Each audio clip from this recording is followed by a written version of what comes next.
I'm going to go ahead and start recording. I'm going to go back to share again, and I'm going to switch back to the Photoshop screen. So I'm assuming everybody can see this. If you can't, I don't have all the panels. I'm working on a very small screen, and I don't see everything here. I mean, I can see my screen, but insofar as seeing chats or that sort of thing.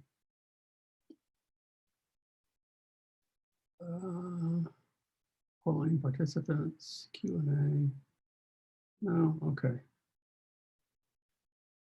So the first part of the lesson is this little palette with several tubes of paint and brushes. And what the mixer brush tool does, and that's this tool right here,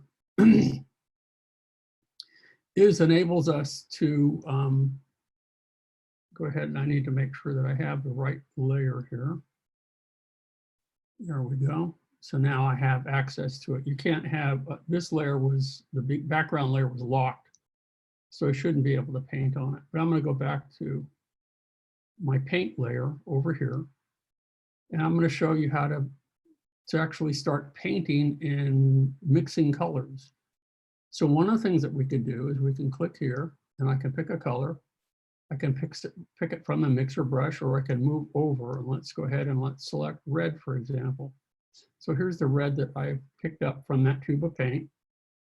And I'm just going to start with a basic, this is 87 pixel brush. It's a soft brush.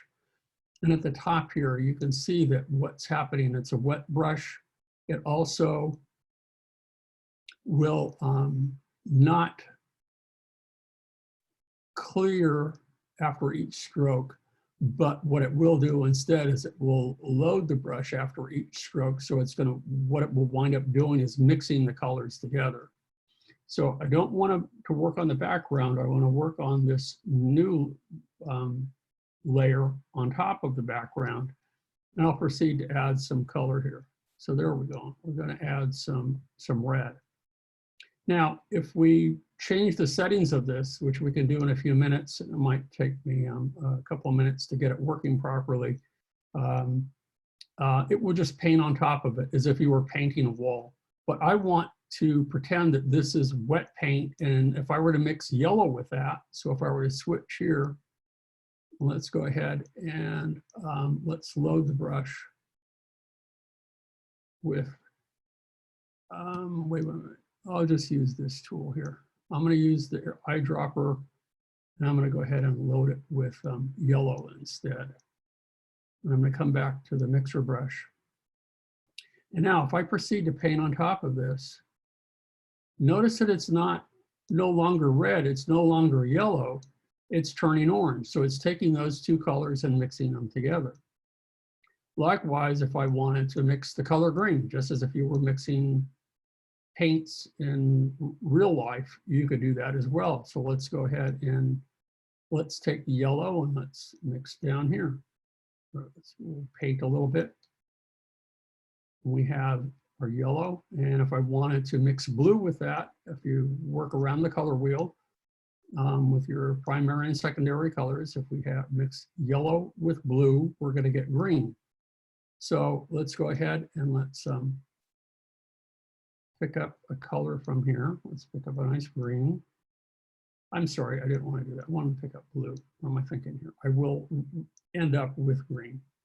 So I'll select the mixer brush again, and I'll paint again. Notice that I'm picking, if I move over here, I'm painting with blue, but as long as I'm painting on wet paint, notice that it is, in fact, mixing, and the more I paint, the more blue it gets and the darker it gets. So if I switch back to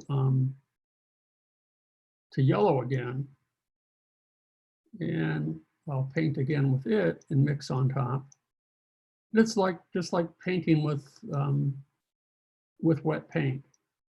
And you can see that it is turning more and more green. Okie doke. Likewise, if I'm painting on here, it's mixing those two colors together. So that's the first part of your exercise. I'm going to stop sharing for a moment and see if there are any questions. Do any of you have any questions? No. Before we begin, that's my question. So we're all good to go. Okay, so what I need to do is I need to load the other file for this. And there are a couple of things that we need to do is that they provided some custom brushes for us in the lesson folder. So I'm going to switch back to share again. Share here. So let's go ahead and load those brushes. So if we come over here, I need to move this to the right on our panels. I'm just going to view that. There we go. So what I've done over here is I've switched from essentials to painting, and it gives us all the basic tools that we need for painting. Okay, so I have my layers that we've had before, but what we haven't used before are our brushes. So here's the brush that we're using right now. But what I can do is if I also click, I'm gonna move this again.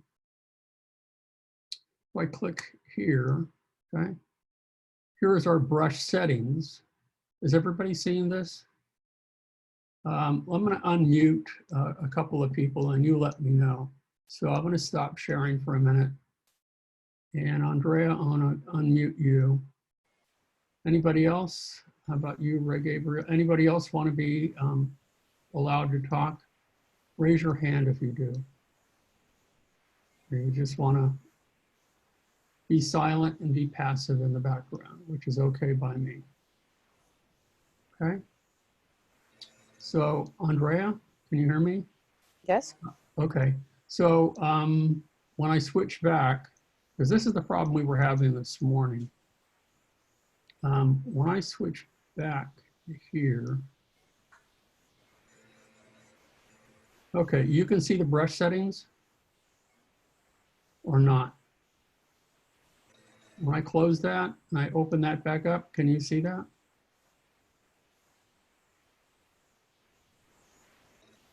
You may not see brush settings.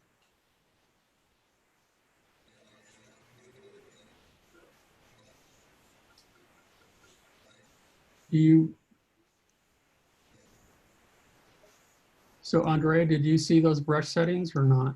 Yes. You did, okay, good. That's just what I need to know. So I'm gonna go ahead and I'm gonna load the other files for us. Let me go ahead and load this again. Here's that. And I'm gonna go ahead and close brush settings for the moment. But I wanna come up to Photoshop and I'm gonna go to File, Open, and I need to go inside my desktop because that's where I have these loaded. Oh shoot.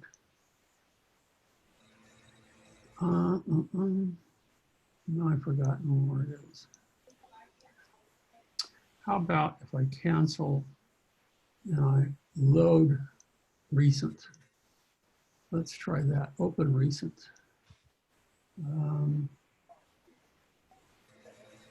Yeah, we'll do this one. Here's the start. Let's open the end file, the landscape first. So this is what it looks like when it's done, okay? It looks like a painting with, you know, very loose impressionistic painting. But what we start with is a photograph. So I'm gonna go to File, Open again. I'm gonna say Open Recent. And I want the start file for that, which is a photograph. So here's the landscape start file.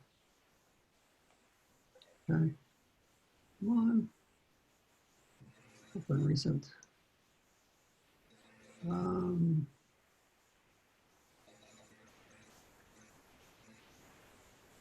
Oh, there we go. So it looks almost the same. There's the start file.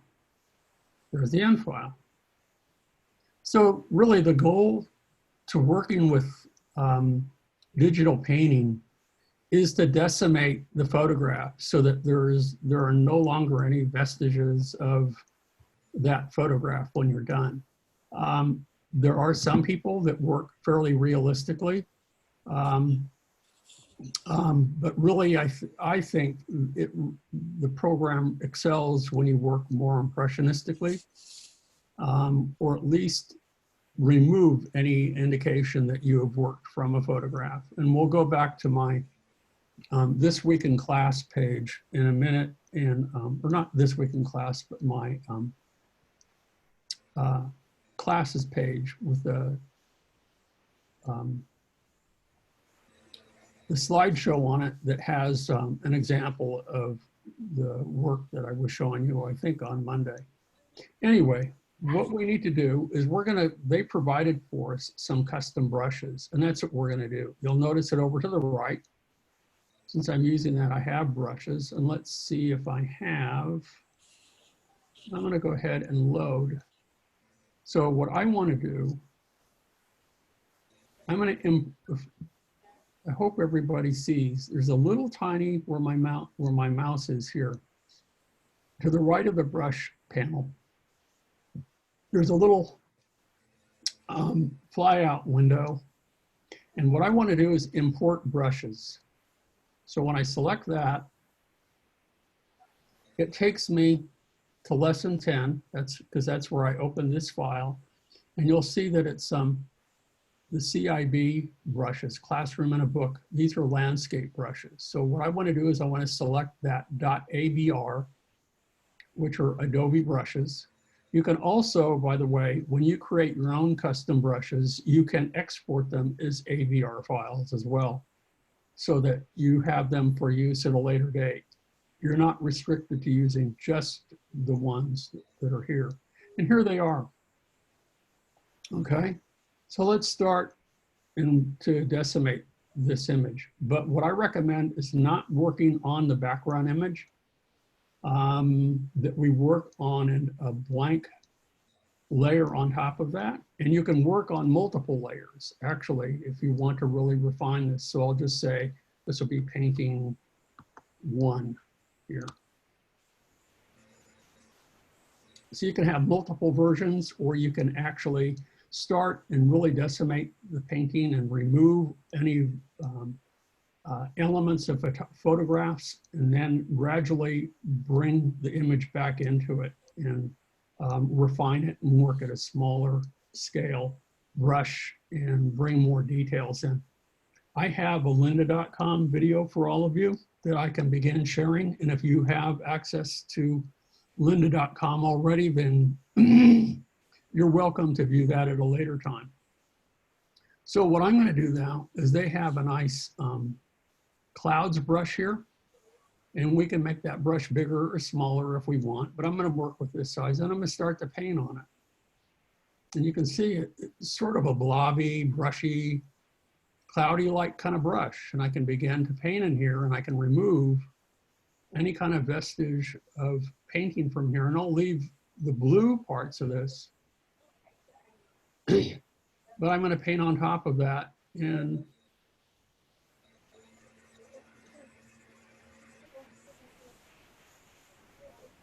make it more painterly.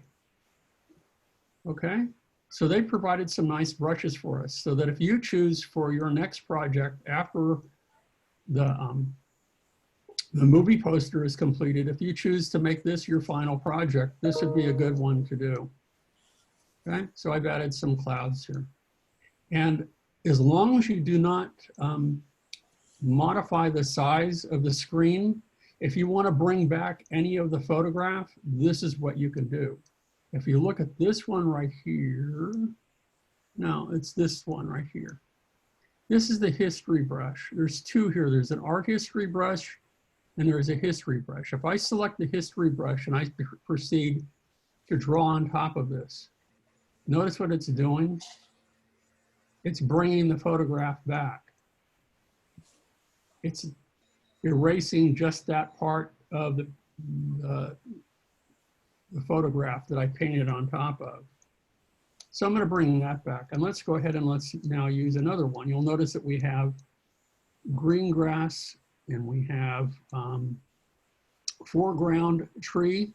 So let's take the foreground tree and let's start to work on that a little bit. And again, feel free, notice that I'm making sure that I'm on the painting layer. And I'm proceeding, I'm going to make the brush a little bit bigger. I'm going to zoom in a little bit, and I want to make it a little bit bigger. There we go. So just by hitting the right, tapping the right bracket arrow, I can make it bigger. The left bracket arrow, these are the two keys to the right of the P key. I can make it smaller. And we can proceed to, again, decimate the tree underneath and make it a little bit more painterly. And if we want, we can always turn off the background layer to see what you have left. And ideally, when you're all done, that's what you're going to do. You're going to turn off the background layer. And let's go ahead and make that brush a little bit smaller again. That works better. And we can begin to just paint. I don't know how many of you have Wacom tablets. I have one and I'm having issues with it. And I'm still have not resolved it. I can show you what it's doing here. That if I work on top of this,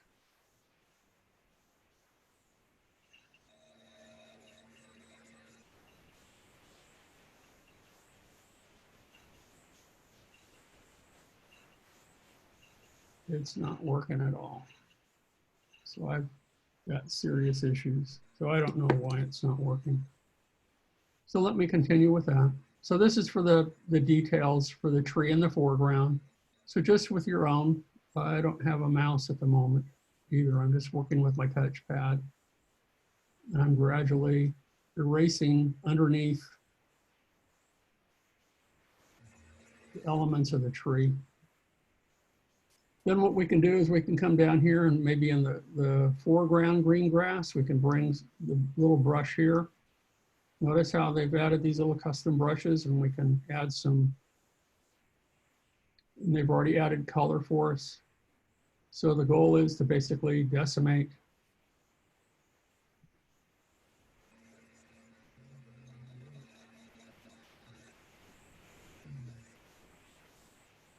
details of the photograph.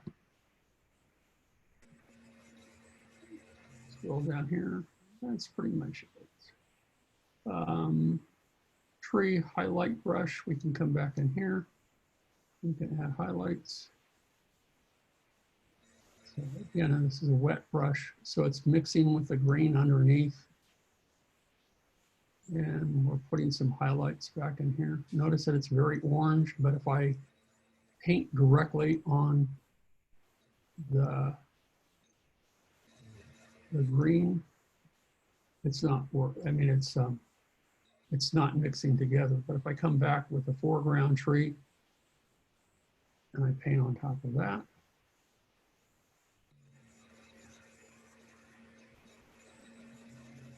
it's sort of mixing those colors together, just like we did in the palette.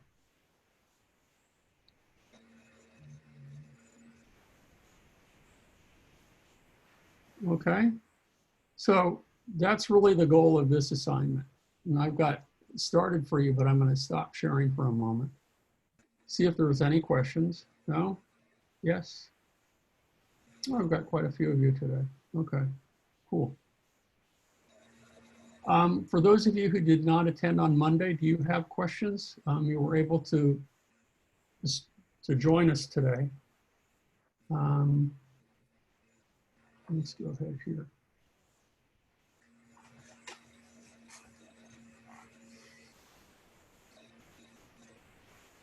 When is the movie poster going to be due? Probably in 2 weeks. Because, so Luis, you had the question that you have is, and everybody should be aware of this, the movie poster I'll have you do in 2 weeks. And that will give us the remainder of the semester to do our final project. Normally, I would have 2 projects after the movie poster, but I'm only going to have 1 so that we can transition to online teaching or, take some time to learn this, to do this. At least that's what I'm doing. So in 2 weeks, then after that, I'm going to give you a choice. If you go to my handouts page, there will be 2. Let's go ahead and do that. I'm going to go ahead and close that window. And let's go ahead and share the screen again. And I'm going to go to this screen here. So here's my handouts page. Everybody sees this, I hope. And if we scroll down to Art 192, you can see that we have, the first assignment was basically like the postcard assignment. You're currently working on a poster. We could have had a book cover. The advanced people were working on The Invisible Man. Normally I have, the next project will be a digital painting. And if you would like to do that for your final project, you're welcome to do that. Otherwise, in a couple of weeks, I'll talk more about working on your final project as a restore and retouch a damaged photograph to as good, if not better condition than the original. So you'll have your choice to do one of these 2. Now, obviously, you're not going to be able to print. So unless you have a printer at home, but that's for your own benefit, not for mine. But just as we've done with the other projects, you will need to have access to Google Drive. So I'm going to stop sharing for a minute to see if there's anybody, because I turned back all the grades for the first project that we had. And some people did not upload their files to Google Drive. And now that we're teaching the class online, you absolutely have to make it make the files available for me on Google Drive. So when we're done with the webinar today, if there are any of you who still need access to Google Drive, let me know, okay? So what I'd like to do now is I'm gonna show you a lynda.com video on this very subject of converting paintings to, or converting photographs to digital paintings. Actually, before I do that, I am going to go back to this screen. Okay, so this is the one digital illustration that I have that Avery did a couple of semesters ago.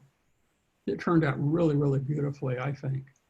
That she started with a photograph, left a lot of the details in, but again, decimated all of the photographic information here. And for those of you, or those of you, you in the Andrea in the advanced class, if you want to do something like this for your next project, you're welcome to do so. Okay, so after you get done with your poster, which is you're welcome to do that. Okay, so let me switch from this to lynda.com, and I'm going to expand this to the entire screen. This is taught by, I don't remember the name of the guy. What's his name? Anyway, we're going to watch this now. There are a couple of these that he works on, and you're going to approach it in the same manner. I'm going to start this. Life. Ooh, this is where it can get a bit scary for some folks. Now we're not making things up as in abstraction and what's in your mind's eye. No, now we're interpreting reality, something out in the world. So, why so disconcerting? Well, now we can compare our results with what is directly in front of us. Proportion becomes particularly important. If the proportions in our rendering are off, we can see the distortions compared to reality. Notice that I said we are interpreting reality, not duplicating reality. If all you want is an exact copy of what's before you, then take a photo and be done with it. Remember, we are using digital painting to express ourselves. Expression includes the way we view the objective world, distortions and all. If your current level of drawing includes the inaccuracies of proportion, don't be discouraged. Use it as part of your expressive interpretation. With the fear of inaccuracy out of the way, let's take a look at a few options for painting from life. Still life as a painting genre has a long history reaching back to the late 16th century. Back in the days of long drying oil paint, the still life was a particularly attractive subject to artists. Still life arrangement could be set up and remain unchanged for as long as needed. The popularity of still life continues to this day, and it's an easy to set up subject for digital painting. One important thing to think about is how to choose objects that have meaning to you or act as a metaphor. By using objects of this type, you can create an image with internal meaning. For example, I've selected this vase as the main subject and the star of the show, and it has meaning to me because it's a nod to many of the still life paintings that I've used as inspiration over the years.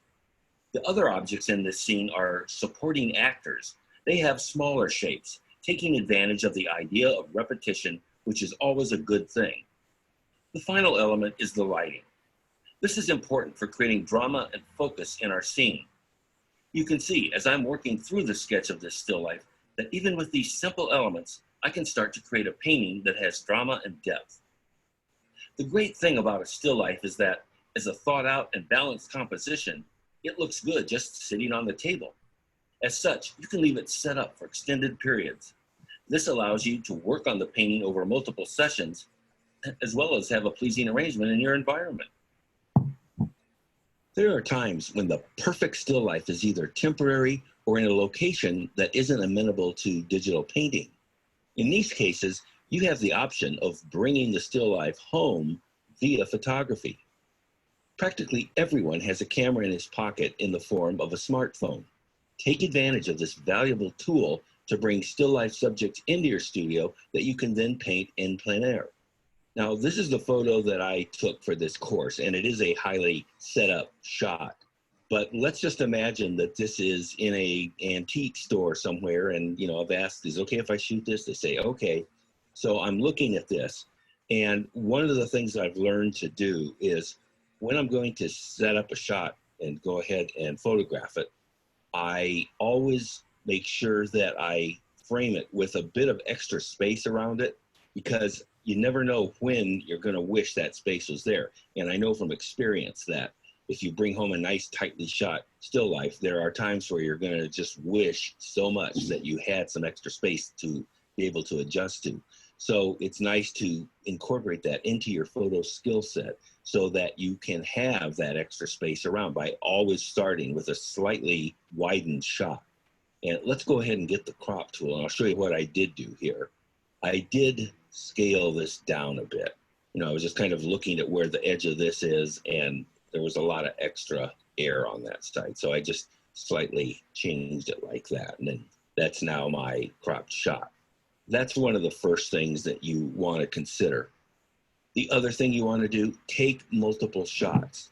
And sometimes I will slightly change the angle of my camera. For example, you can see the angle that the piece of wood that all this is sitting on is at. I might have, had I been in a real life situation, I probably would have also done this so that the camera was a little lower, so that there was a little less of the shelving showing, just to have the option. Again, you want to think about what's going to happen later, not what's happening right now in the still life. So you've got to be thinking dualistically. Yes, you want to be in the moment and photographing, but you also want to be thinking in terms of things that could be items you might want to change in that composition later on. Another thing I'll do when I get a photo like this back in the studio, I have an iPad that I will put the image on it. In the case of wanting to paint this, since I can't set up my studio in the antique store, I can set up this photograph and then use it as my still life. I can't modify it by moving my head position around to change perspective or anything, but I now have that set up still life that I can reference while I paint. One of the things that attracts us to any image, and in this case, still lives, is the lighting that it is under. And sometimes it's the lighting is as much what attracted your eye as is the composition. So in those cases, be sure you do your best to capture that lighting. And I will do that by doing several exposures. You know, I'll do one that's a bit underexposed and one a bit overexposed. This just gives me a reservoir of more potential to work with within the composition. So try to capture lighting and make sure you do several exposures of it. Because we all pretty much have a camera in our pocket, get into the habit of whenever you see a still life, don't think, oh, I'll come back and get that later. Take it at the time you see it. There's so many missed shots in the world by people who think they're going to come back to take that photo and they don't. Always stop and take that photo at the time you see it. Otherwise, you're never going to get it. Also, don't be worried about high resolution. Yes, it's nice to have a super high resolution image where you can go in and, you know, look at the skin of that orange, amazing detail, but that's not as important as just getting the composition and the lighting. The resolution is secondary, so don't be finicky about getting a lot of resolution in a shot. I've gotten so used to photographing any interesting subjects that I see while I'm out and about that I now have a whole camera roll on my iPhone of all kinds of potential still lifes and landscapes. Once you get into this habit, you'll be amazed at what a world of interesting subjects there are out there. Painting from life often means getting out of the studio environment and working en plein air, which is a French expression for painting outdoors. Considering the portability of today's tablet technology, this is an attractive painting from life option. While we'll be working with our in-studio still life, let's take a few minutes to talk about digitally painting en plein air. First off, find a location in which you can work in the shade if possible. This is to provide maximum brightness of your tablet display. You can either use sketching to record the basic composition, then complete the work in the studio, or do the complete painting on site. Use a layer for the sketch and then add color on an underlying separate layer. If you're interested in more about plein air painting, I recommend going to digitalpleinair.society.com for tips, ideas, and artwork. The portability of today's digital painting devices is driving artists in new directions. The ability to work virtually anywhere has only become possible with the advent of tablet computing. Hey, the future's so bright, I gotta wear shades. Digital painting apps, which have a tendency to emulate traditional media, also have another side that I describe as through the looking glass. This aspect of digital paint enables techniques that are not possible in traditional media. One such technique is what I refer to as dipping a paintbrush into a photograph. The mediums of painting and photography have pretty much been mutually exclusive of one another. Sure, you can paint on a photograph, but the high detail photograph and the overlaid brushstrokes remain distinctly separate. In the realm of digital painting, it is possible to have the expressive characteristics of a brush interact directly with a photographic surface. Imagine a wet oil painting that happens to be in the exact configuration of a photographic image. Now, take a dry brush with all of its expressive nuances and apply this brush to the surface of the wet oil paint. Using this brush, you can modulate the precise photographic character of the wet paint imagery into an expressive painting. This is dipping a paintbrush into a photograph, and we'll take a look at it in this chapter. When painting traditionally, an artist is simultaneously juggling several conceptual balls in the air at once. First, there is the composition. Even if it is a basic pencil sketch that has been drawn on the canvas, there are still many times when it needs to be adjusted during the painting process. Next, he must carefully ensure that the applied paint color is as intended. On top of these tasks, he must be cognizant of the expressive quality of his brushstrokes as they are applied. That's a lot of balls to be juggling at once, and it is part of the skill set of the traditional artist. The digital artist, as we shall see, has the option of separating these tasks. So I'm going to be speaking to the idea of isolating your brushwork from your composition and color. And part of the way that's done is that when you are working from a photograph, as we are in this particular chapter, as if the paint is just wet and we can affect it with a dry brush, before you start doing that to your painting, you want to massage the photograph to be the best it can. The image straight out of the camera very rarely is exactly what you're going to want to work with when you begin to paint on it. And so I'm just going to show you one simple example, but I will talk about other things that are often necessary to correct. In this image, I've artificially kind of jacked the brightness of it up a bit so that it's not really what I want. So at the bare minimum, you're going to want to do something like take a filter. In this case, I'm going to use curves. And I'm just going to go in here and I want to kind of give it a little more dramatic feel. It's a lower lighting overall. And maybe readjust the highlights in it again. Right there. So if I turn that on and off, you can see what a difference that makes. This is a much more dramatic reading now of the image than it was when it was kind of washed out. So not only did I increase the color saturation, but I also lowered the overall exposure as well as increased the highlights a bit. So that's one thing. Now, what I can't show you in this image, but I can describe to you, are other things. Like, please, for example, if you take anything with a horizon line in it, make sure that horizon line is even. No painter is going to paint a landscape with an uneven horizon line in it. And just because the camera may have been tilted a little bit when you photographed an otherwise great landscape, don't get all excited and start painting it only to realize later on that you didn't correct the tilted horizon. That's a dead giveaway. That's a signature look of a camera. A photograph that's tilted always gives you a horizon line that is not correct. So breathe that out of there. Use the tool that corrects for straight lines, but fix that.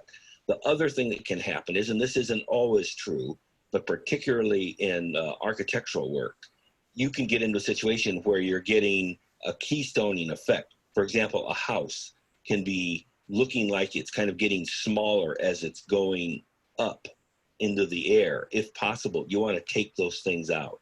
Now, yes, I will admit there are times where you're doing skyscrapers and whatnot, and it looks pretty cool to have those vanishing lines going up into the sky. But most painters do not paint architectural scene as if it does have camera artifacts from the lens in it. You want to breathe those out once again. The other thing you may need to do, sometimes it's required to get the storytelling that you want in a scene. You may have to composite multiple elements from different photographs together to get the image you want. But these are all things you want to take care of prior to digitally painting. Once you've got all of the color and composition work done, you can concentrate solely on the expressive interaction of the brushwork within the image. When using photographic imagery as the source for a digital painting, it is important to initially massage the image with any tonal adjustments prior to dipping your paintbrush into it. By doing so, you can concentrate fully on the expressive character of your applied brushwork. And hey, it's far easier to juggle one ball than three.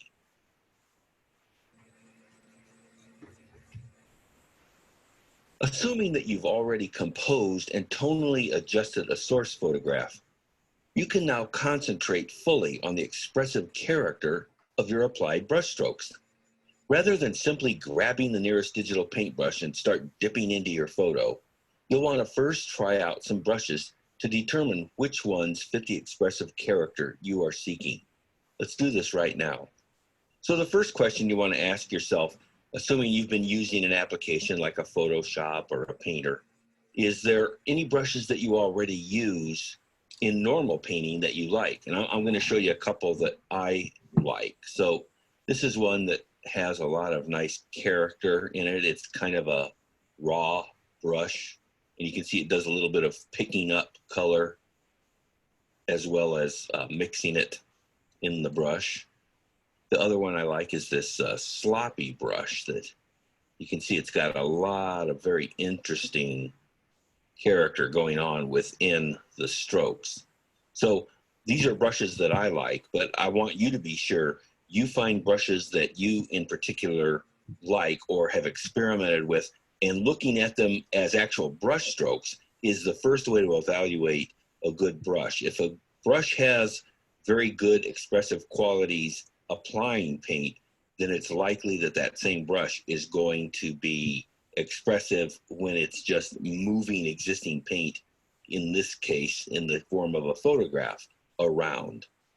Now, this isn't 100% always going to work, but most of the time, brushes have a way to turn off applying color and only pick up color. It depends on the brush engine that's being used and which application you're in, so I can't guarantee you 100% across the board that any brush you love as a painting brush is going to necessarily work as a dipping your paintbrush style brush into a photograph. But chances are it does, and you may have to do a little bit of research to find that out. Just to give you a little bit of guidance here, I'm going to mention two titles that I've done. They're both in my digital painting series. One is Transforming a Portrait. That's primarily done in Painter. So if you're a Painter user, you might want to check that title out for a lot of the nuances that we're going to be doing here. And if you're a Photoshop user, my digital painting Street Scene is another one. And both of those just go into extreme depth about a lot of this. So whereas I can't really go into depth here, those are the titles I would point you to if you want more information. Okay, let's go ahead and clean this off. And I'm going to go to my image now. Let's get this a little smaller so we can see the whole thing. And I'm going to talk about that in just a moment. There is a big thing to me about not working at 100% all the time, and I'll show you why here in a moment. I'm going to start with the sloppy brush, and I'm going to readjust it. I want it a bit larger here. It's right around 200. That's pretty good. And I need to adjust it so that it's not going to pick up paint. And that's just a simple tweak right here. Now I've got a brush. If we go in here, let's go ahead and see what's happening. It's really messing around with my image. The one thing I want to point out, though, is do not go in at 100% and work on one of these, because here's what can happen. You can think, oh, look at this. This just looks like abstract painting. I'm getting exactly what I want here. Well, let's back out and look at the whole thing. And yes, while it's changing, it's not as big of a deal as you thought it was at 100%. What I'm recommending here is be sure you back out from 100%. If you've ever seen a painter working in his studio, he doesn't stay with his nose to the canvas the entire time. He brushes some strokes, he steps back, he goes up, brushes some more. Sometimes he'll walk all the way to the back of the studio and look at it. He's looking at it and evaluating at different scales. And that's very important to do. And if you spend all your time at 100%, you're going to be quite often very disappointed when you back out, and you'll think, I did all of this amazing abstraction with my brushes, and when you back out, it doesn't look that different. So just be aware, you don't always want to work at 100%. It's not useful. And in that light, I am going to go ahead and use this, but I am going to do it so that I can see the whole painting. In fact, I may even take it down another notch, or just a little bit more.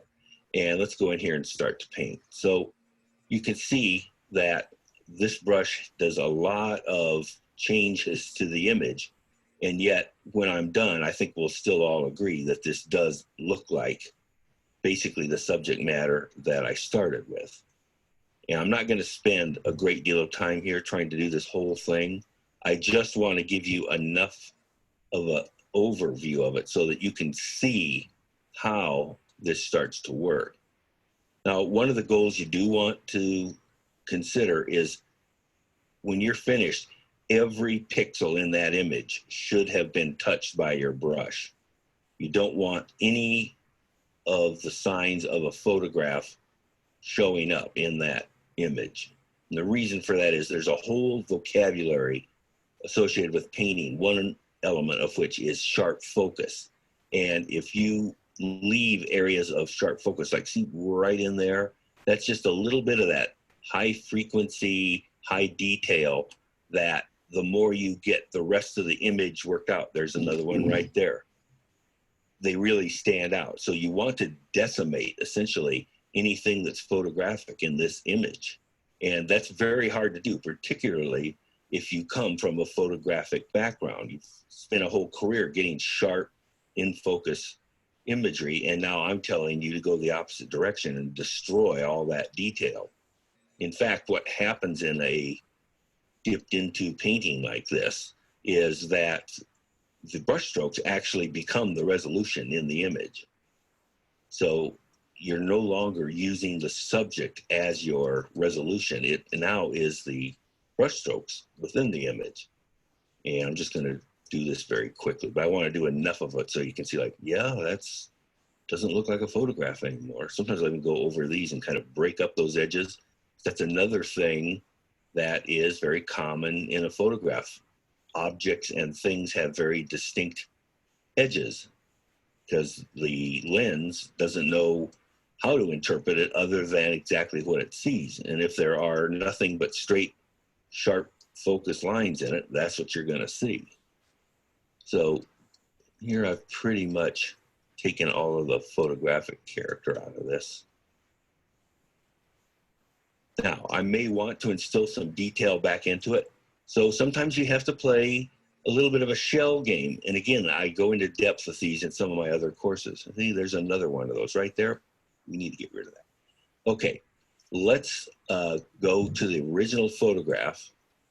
And I'm still going to work on another layer. And I don't want to get all rolled up into exactly what I'm doing here. It's more for you to really kind of see the transformation that happens. And I need to go in here and I want to make sure this doesn't have a lot of color on it, if any. So I'm just going to do a small area of this. I'm only picking up where I'm touching. So I want to bring back just a little bit of this detail, but we don't want it there photographically. If that's what you want, then just keep the photograph. I want it painted. And this is where I'm not worried about composition. I'm not worried about color. All I'm worried about and considering at this point are my brush strokes. And I'm not even thinking in depth about them. I'm just responding to what I'm seeing and reacting with my hand. So let's just do this little one segment here. And I think then you'll see how I can start to reinstate some of the finer detail, but it is in a painterly, expressionist manner rather than a photographic, highly detailed manner. Let's turn that underlying image on. Let's back out of here. So this is a very quick demonstration of this, but this is by no means a finished image. But you can see where I've taken the photographic language out of this image and replaced it with that of a painterly vocabulary. And then I've begun to reintroduce some detail back into it, but once again, not at the photographic level. That's the thing you have to learn how to keep a throttle on. Don't go all the way to reinstating it back as a photograph. Otherwise, why are you even doing it in the first place? No, the goal here is to express yourself through your brush strokes in concert with the image that you are applying these expressive strokes to. There's something almost intoxicating when watching a brush affect the perfect realism of a photographic image. I still experience this exhilaration whenever I'm engaged in this activity. The ability to fully concentrate on the brush's expressive qualities without the burden of color and composition can make for a very powerful, creative environment. While the basic technique of brush dipping gets the job done, it is destructive. That is, it permanently alters the original photograph. You were working on a copy, weren't you? You should, if you weren't. A superior technique is to keep your expressive brushwork on separate layers. This is the non-destructive approach, and it comes with several benefits. Let's take a look. Now, first of all, you have to realize that, as we looked at a little bit in the previous video, you must have an application that understands how to pick up underlying color. It can be separate on a layer, and that's ideally what we want, but some applications, brush engines, don't allow that. You have to actually work on the image itself. In that case, what I'll do is just make copies of the image and work on the copies where I can.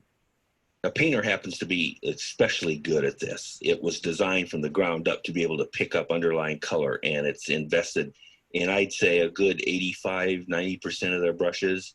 There are that 10% that, oh, don't you wish it worked that way? But it doesn't. So in some cases, you just cannot get away with it. But that's an exploratory expedition that you need to go on with your application to figure out, how can I best pick up color from underlying layers. By building up your painting in individual layers, you get the maximum flexibility. Each time you need to think differently, like going from broad strokes to intermediate strokes to detail strokes, each time you make that shift, that is the time to create a new layer. That's when you should be considering, I'm going to create a brand new layer here that I can work on. Now let's just go through this image and I'll show you what I did. You saw this previously. I did that, which, okay, I can tell what it is, but it is pretty minimal.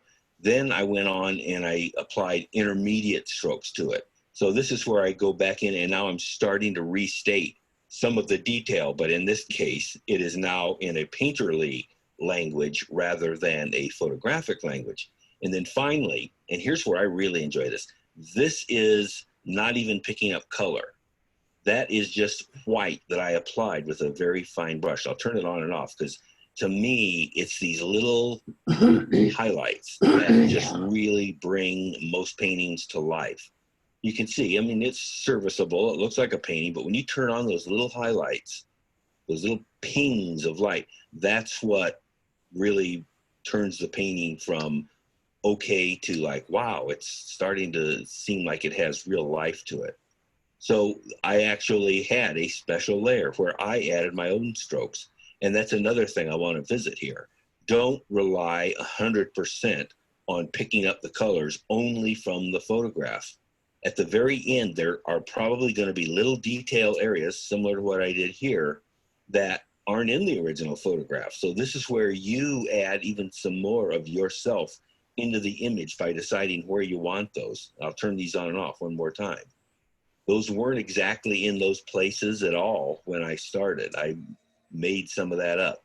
I put some of these highlights on the leaves, which are somewhat reflective, and so it helps to illustrate those leaves as well as brings a little bit of attention to them. What some of these highlights are effectively doing is directing the viewer's eye to parts of the painting. Without it, yes, you'll still do it, but with them, it just gives you specific little notes to be able to direct the viewer's eye to a specific area. When you're working in a layer-wise fashion, it not only preserves the source imagery, it also enables you to focus on increasingly refining the detail as you paint on these individual layers. These layers, and this is very important, act as safety nets that encourage experimentation and promote a sense of painterly fearlessness that serves to make you a better artist. In the previous chapter, we looked at a digital painting technique I referred to. Okay, let's go back to me.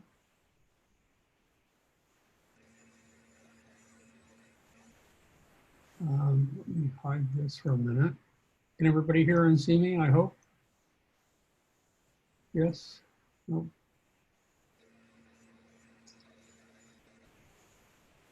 Go ahead and raise your hand if you can't hear me or see me. Okay, good. So that there's more to this that we can watch on another day, but I wanted you to see that approach to painting, which is a little bit different than what we're doing in the lessons. In the lessons, we're working with wet brushes, in the project that he was working on, he works with dry brushes. So he treats the photograph itself as if it's constructed of entirely of wet paint. And you can work with both techniques for your for your project if you so choose to do that. It will be entirely up to you. And what I was planning on doing, since we've pretty much run to the end of our hour, is to see if you have any questions for me, so that I can deal with that before we end today. And then what we're going to do on Monday is we'll continue with this, and I'll show you how to work with a dry brush as he did. Hopefully I will have my Wacom tablet in working order. And then if not, I'll work with a mouse or the touchpad on my laptop, and we'll make it do. But in the meantime, that's what I wanted to show you for today. Now, if you weren't here on Monday, again, all of the lessons are available for you to download. If you go to Google Drive, there is a folder with the Photoshop lessons, and you can download them all. And I'm assuming, since I asked earlier, if everybody has access to Photoshop now, which sounds like you do. So that's good. So before we end today, end our session today, do you have any questions for me? Or do you have any concerns or comments or anything like that? No? If you do, go ahead and type them in the chat window, or you can use Q&A, because I didn't do that before. I answered it live before. I just said in my microphone to Luis that the movie poster will probably be done in 2 weeks. What I would like to do, though, for those of you who can share your screen, is that I can elevate you to a panelist, and you can share your screen with me. So if you have questions about the progress of your poster, I can allow you to do that. Okay, and I can look at it, and we can talk it through, and I'll make suggestions to you so that you don't have to wait until it's done and then just turn it in. Since I can't stand behind you in class any longer and advise you. Apparently there are tools in here that I haven't learned yet that would allow me to take over your screen and to draw on it. So that's something that I hope to work on this weekend. Okay. No questions? Are we all good?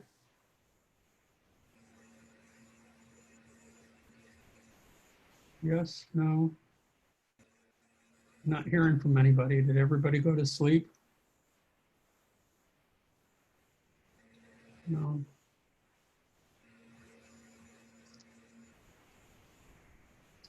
Before we go today, before we sign off, I want to make sure that I have, I've taken roll, see who's here. And if you run into anybody who isn't participating, let them know that that it's easy to participate into my webinars now, is that I will make them available. Our class meets every Monday and Wednesday at 2 o'clock. But if you can't make it at that time, let me know and we can arrange a separate time. I also have a Tuesday, Thursday class that we will also be meeting at 2 o'clock. So if you go to This Week in Class and you click on the title, it will take you to that webinar. It isn't a restricted webinar, it's open to anybody. It says, are you also turning in the lessons to Google Drive? Yes, but you're going to do it a little differently. And I believe I made, this came from Jerry.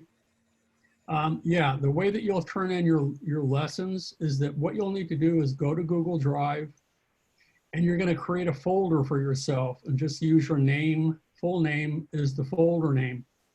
And then move your projects into that folder. Also make sure that all of your lessons are in that folder so that they aren't just hanging out for kind of free form. And then all I have to do is click on your particular folder, and I can see which lessons you've completed, which projects you've turned in. Does that answer your question? Yeah, that's a good one. So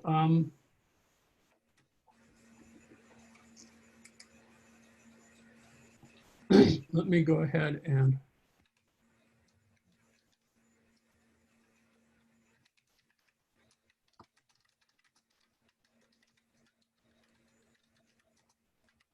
I think I'm going to move this here. Everybody can see me still. So today's the 25th. So let's see. Is Daniel Alberin here?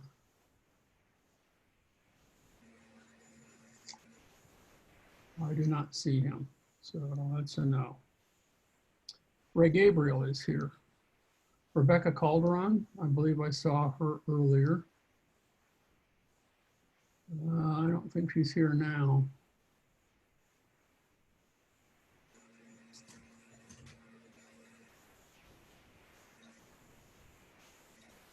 Okay, well, not here. Whoops, that's the wrong one there. Oh, wait. I can't see here. Andrew Brannon, is Andrew here? Here he is, okay. Rebecca Calderon, I don't think she's here. Mike Corrales, Mike here? No. Jaime Diaz, Jaime Diaz here. Yep, he is.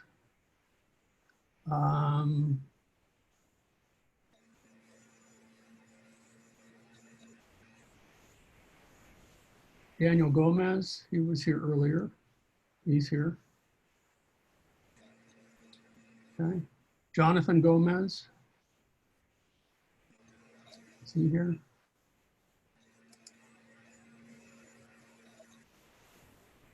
It's Daniel Gomez. How about Jonathan Gomez?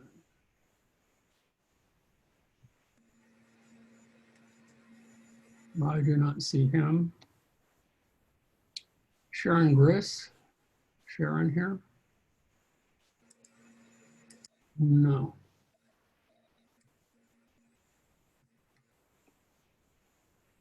Stephanie Hernandez. Stephanie here? Yep, she's here. Jun Zhang was here earlier. He's here now. Okay. Alec Jimenez.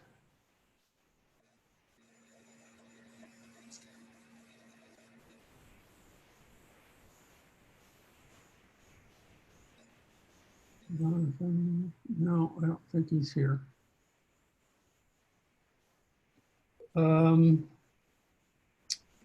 Fabio Lanier, I don't believe I saw him, so he's not here.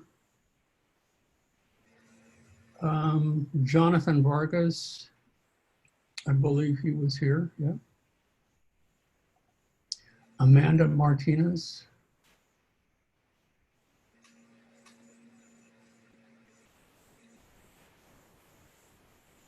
Amanda Martinez, no. Daniel Molina.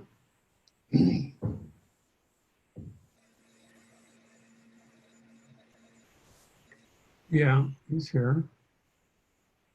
Luis Perez is here. Kyla Purificacion. Is Kyla here today? No. How about Jacob Rodriguez?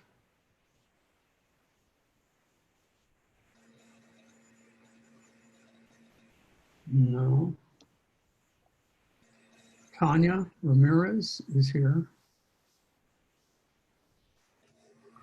Adeline Squires is here. Gerardo Valenzuela, believe he was here. Jerry Valenzuela, yep. Mark Vallejos. Mark Vallejos here? No, I don't think so. And how about Michael Iyer? I don't see Michael Iyer. Okay, so there you have it. You have 1, 2, 3, 4, 5, 6, 7, 8, 9, 10, 11, 12, 13. Well, there's some people that dropped out. Did you call your name? Yeah, I noticed that you're Daniel Mejia Molina, right? So, yep, yeah, I got you. You're here. Okay, so if I missed anybody, just let me know. Again, this is gonna, I believe this records everything. What I can do is I can unmute everybody. Unmute, allow to talk. I can allow everybody to talk. So if I've missed somebody,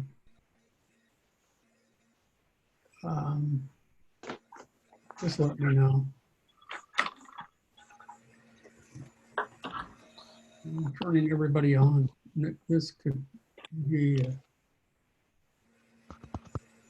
okay. So everybody, I have 12 attendees at the moment. So if there's anybody that has any questions, let me know. And we will call it quits for today. And we'll continue with this on the same subject on Monday. But we'll take it a little bit further. And I can also, so does everybody understand how you're going to turn in projects, turn in lessons? Raise your hand if you don't. Well, it's just all through Google Drive, right?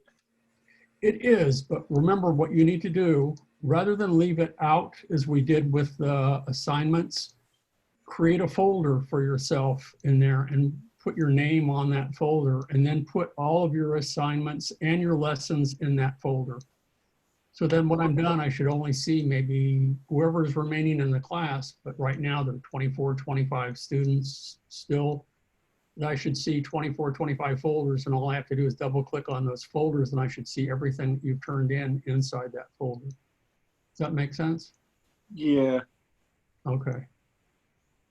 What I can do if I see some hanging out, as long as you create a folder for yourself, I can, if there are some in the end of this, at the end of the semester that are outside the folder, we can move them in. You can always move them inside the folder.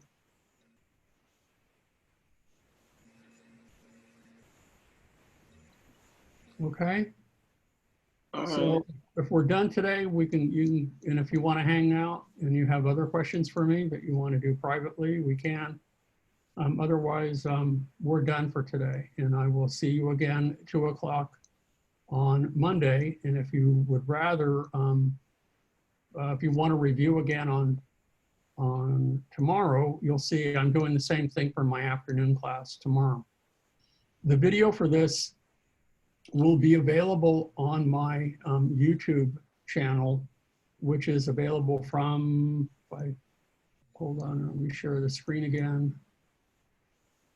If I go here and I go to my website and you go under Kirk's classes and you look at video tutorials, that's where you'll find it, okay?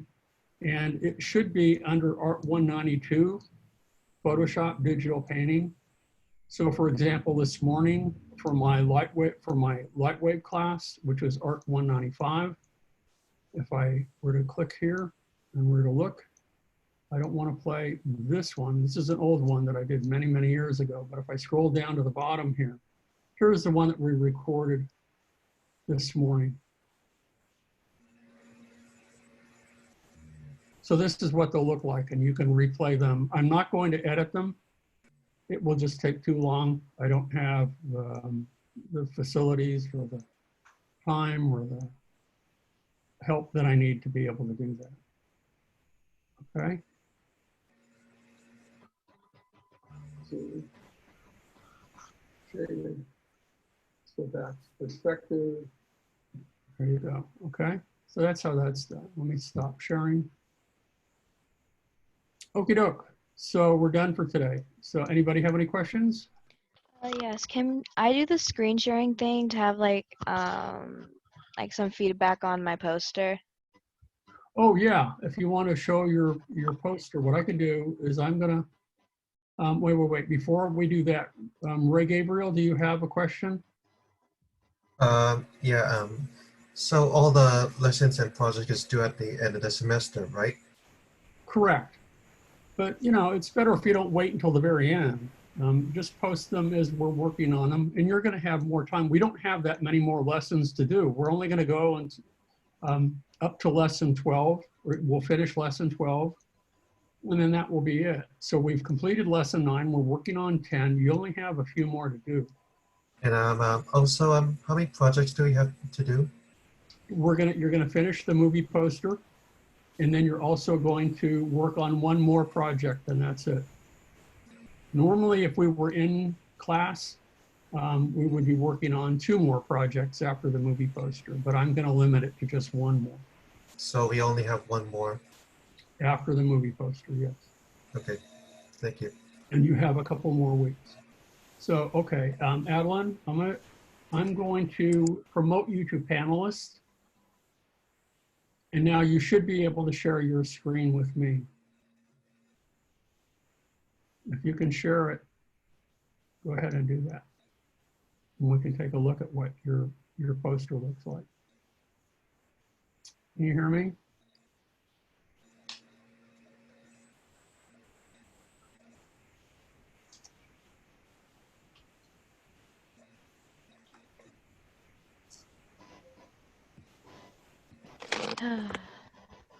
Can you hear me?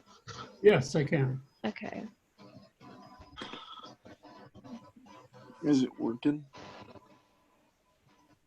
I'm trying to figure out where the button is.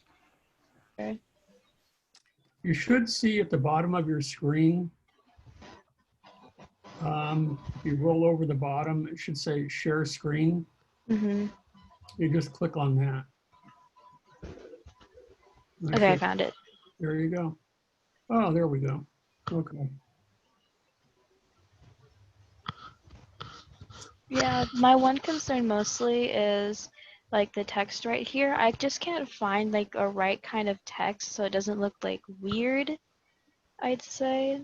Well, And it's like kind of hard to read at like the bottom of what it's saying. yeah, And it's a little bit hard because it's black. yeah. And normally black on yellow works really well.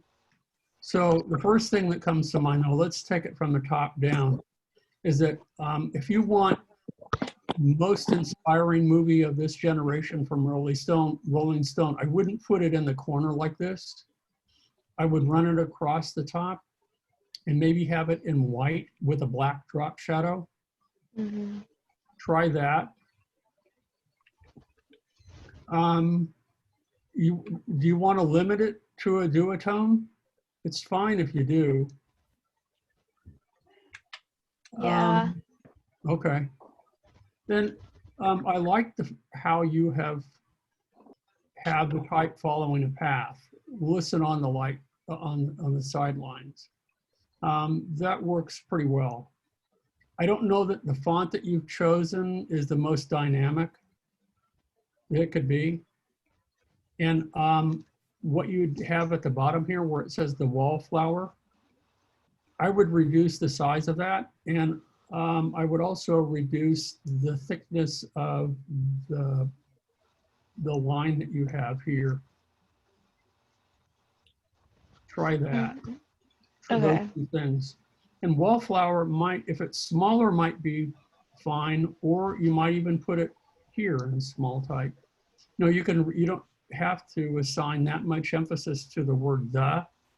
It could be small and turned on its side, or it could fit in here. I don't know, you can't see me, but right after the L and above the O in there, Mm-hmm. it says the wallflower, so it looks like a single unit, and that could go right here. It could go above your head. That's a possibility. Oh, okay. So try some combos, and also where you have PG-13, reduce the size of that so that doesn't get cut off. Mhm. Those are the things that I would do. All right. Thank you. Because right now the things that stand out most are three things. One, and you can't see my mouse, unfortunately, but I think what I can do, let me see if I can do this. Hold on here.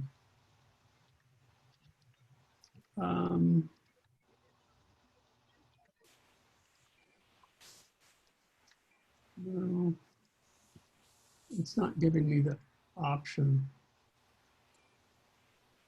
It's only when I share my screen that I can draw on this at the moment.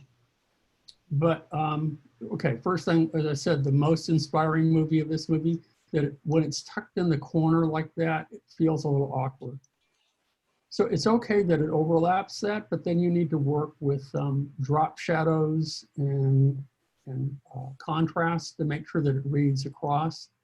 If it doesn't read super, I mean, if it doesn't read immediately, it's not that critical. So try white with a black drop shadow and see how that works. All right. Listen on the font that you've chosen for listen on the sidelines is not that critical. You might want to work with the kerning for between the E and the S to change that a little bit. Mhm. The second thing though is this line right here. I'm really drawn to it, which is the one that you're sitting on. Mhm. So try something a little bit thinner or softer. Mhm. And then the third thing is the size of the wallflower and the position that you're also giving too much attention to the word the. So that can be left down there. But as soon as you reduce the width of the line above it, that will help. And then move it up a little bit so it's not resting on the credits. And then I guess the fourth thing, which is not critical, but it is important, is to reduce the size of PG-13, that box down there. Okay, Mhm. All right. Thank you. okay. Anybody else remaining that wants to share their or can share their screen? If you can't, then that's the way it goes.